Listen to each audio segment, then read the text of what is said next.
భక్తులందరికీ హరే కృష్ణ. భగవంతుని యొక్క మాయ చాలా భయంకరమైనది. దీని యొక్క ప్రభావం వలన జీవులు అంటే మనము వాస్తవాన్ని తెలుసుకోలేకపోతున్నాం, వాస్తవికతను గ్రహించలేకపోతున్నాం. భగవద్గీతలో భగవంతుడు 8వ అధ్యాయం 15వ శ్లోకంలో అంటున్నారు, ఈ జగత్తు దుఃఖపూరితమైనది, దుఃఖాలయం మరియు అశాశ్వతమైనది. నిజానికి మనము ఆ యొక్క వాస్తవికతను గ్రహించలేకపోతున్నాం. ఉండడానికి ఇల్లు ఉంది, తినడానికి తిండి ఉంది, భార్య భర్త పిల్లలు, ఇల్లు వాకిలి, బంధుమిత్రులు, పెళ్ళిళ్ళు పేరెంటాలు, సినిమాలు షికార్లు, ఇక మనోరంజనం కోసం వివిధ రకాల దృశ్యాలు, ఇక స్పర్శ సుఖానికి అలవాటు పడి క్షణిక సుఖాలకి అలవాటు పడి ఈ దుఃఖాలయంలో కూడా ఆనందంగా ఉన్నాము అని అనుకుంటున్నారు జీవులు. ఎలా పంది చూడండి, మురికాల్లో తిరుగుతూ ఉంటుంది. ఆ మురికంపుల్లో బ్రతుకుతూ తినడానికి పెంట దొరికితే చాలు, ఇక అదే సుఖం అనుకొని తిరుగుతూ ఉంటుంది. పురాణాల్లో ఒక కథ వస్తుంది. ఇంద్రుడు కాలక్రమేణా పంది అయిపోయాడు.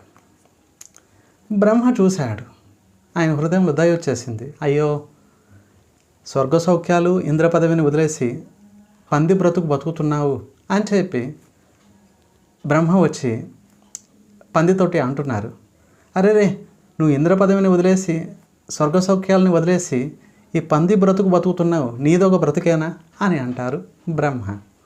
అప్పుడు పంది అంటుంది, ఏంటి స్వామి, ఎంతమంది భార్యలు నాకు తెలుసా, మీకు పిల్లలు ఉన్నారు, ఎంచక్కా చూడండి ఇక్కడి నుంచి అక్కడి వరకు ఈ ఏరియా అంతా నాదే. మీరు అనుకుంటున్నారు మురి కాలువలని, ఇదే నాకు బాగుంది, మరి మీరంటున్న ఇంద్ర పదవి ఆ యొక్క స్వర్గ సౌఖ్యాలు ఇంతకంటే బాగుంటాయి ఏంటి అని పంది ప్రశ్నిస్తుంది. అలాగే దుఃఖాలయంలో పడున్నాము. కాస్త ఉద్యోగం ఉంటే చాలు, డబ్బులు వస్తున్నాయి, కాస్త భార్య పిల్లలు బంధువులు మిత్రులు సినిమాలు షికార్లు, ఇక ఇదే శాశ్వతం అనుకొని ఈ మాయలో మనం పడున్నాము. ఇలా పుస్తకాలయంలో కేవలం పుస్తకాలే లభిస్తాయి, అలాగే దుఃఖాలయంలో కేవలం దుఃఖమే లభిస్తుంది. ఈ విషయాన్ని మనం మర్చిపోయాము, గ్రహించలేకపోతున్నాము. అత్యంత దుర్లభమైన మానవ శరీరం పొందిన తర్వాత కూడా ఈ జన్మ మృత్యు జర వ్యాధి అనే ఈ సంసార చక్రంలో ముసలితనం రోగము ఈ కంపులో పడుండి కూడా మనము వాస్తవాన్ని గ్రహించలేకపోతున్నాం. 84 లక్షల జీవరాశుల యోనుల్లో భ్రమణం చేసిన తర్వాత భగవంతుని యొక్క నిర్హేతుకమైన దయ వలన అత్యంత దుర్లభమైన మానవ శరీరం పొందాము.